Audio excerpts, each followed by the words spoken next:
బృందావనంలోని శ్రీ బంకి బిహారీ ఆలయం యూపీ సర్కార్ మధ్య నెలకొన్న వివాదంపై సుప్రీంకోర్టు ఆసక్తికర వ్యాఖ్యలు చేసింది. శ్రీకృష్ణ భగవానుడు తొలి మధ్యవర్తి అని ఆయన అడుగుజాడలోనే నడవాలని హితవు పలికింది. బంకి బిహారీ ఆలయానికి చెందిన 500 కోట్ల నిధులతో రీడెవలప్మెంట్ పనులు చేపట్టాలన్న అంశంపై వివాదం చెలరేగుతుంది. తాజాగా ఆ కేసుకు సంబంధించి సుప్రీంకోర్టు వాదనలు వింది.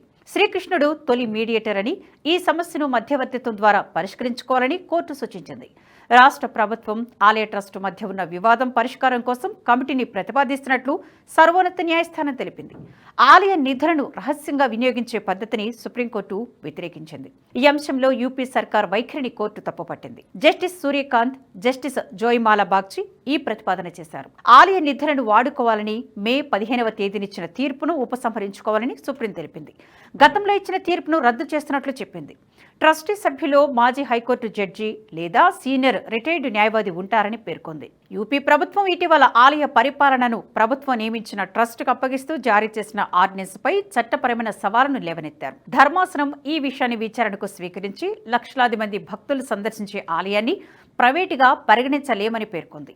ఆలయ స్వభావం, దాని నిర్వహణపై బలమైన అభిప్రాయాలను వ్యక్తం చేస్తుంది. శ్రీ బంకి బిహారీ ఆలయం ఒక ప్రైవేటు మత సంస్థ అని, ప్రభుత్వ ఆర్డినెన్స్ పరోక్ష ప్రభుత్వ నియంత్రణకు సమానమని పిటిషన్లు వాదిస్తున్నాయి. పిటిషనర్ల తరపు సీనియర్ న్యాయవాది శ్యామ్ దివాన్ మాట్లాడుతూ, ఆలయ నిర్వహణ సంస్థ అనుమతి లేకుండా ప్రభుత్వం భూమిని కొనుగోలు చేయడానికి, అభివృద్ధి పనులను నిర్వహించడానికి, ఆలయ నిధులను ఉపయోగించడానికి ప్రయత్నిస్తోందని ఆరోపించారు.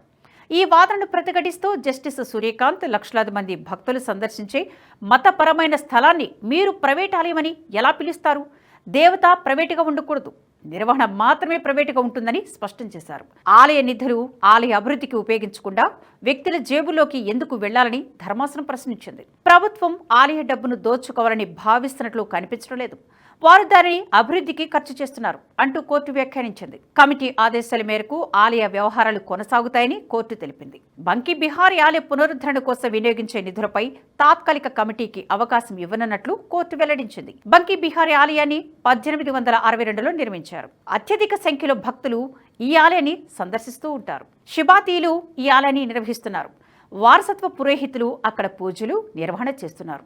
2022 జన్మాష్టమి వేడుకల వేళ తొక్కిసలాట ఘటన జరిగింది. దీంతో అక్కడ ఆలయ పునరుద్ధరణ చేపట్టాలని డిమాండ్ ఇచ్చింది. భక్తుల తాకిడిని తగ్గించేందుకు రక్షణ చర్యలు చేపట్టేందుకు కార్యాచరణ రూపొందించాలని యూపీ సర్కార్ను 2023 సెప్టెంబర్లో అలహాబాద్ కోర్టు ఆదేశించింది.